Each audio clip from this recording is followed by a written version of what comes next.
The two-phase solid-liquid fabrication can also be applied to the manufacturing of structural microfill materials in various fields of study, including the electronics, biophysical, energy, and defense sectors.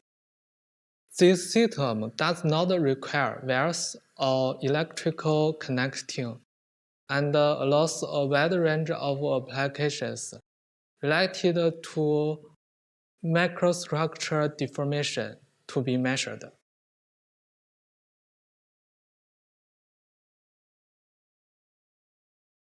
Before beginning the procedure, construct an experimental platform that includes a modified 3D printer, a strain gauge indicator, a driving device, a support frame, an aluminum bar, a PDMS lens, a smartphone, weights, a printed amplifier, and a strain gauge.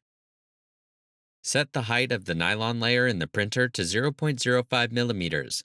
Set the diameter of the printing head to 0.2 millimeters and set the nozzle temperature to 220 degrees Celsius.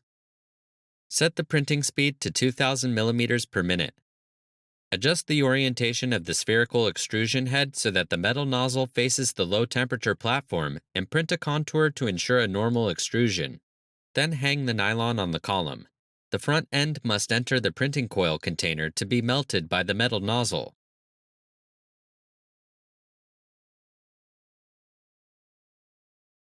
To assemble the PDMS microscope, use a magnetic stirrer to mix a 10:1 weight ratio of PDMS precursor to curing agent solution and degas the mixture for 40 minutes.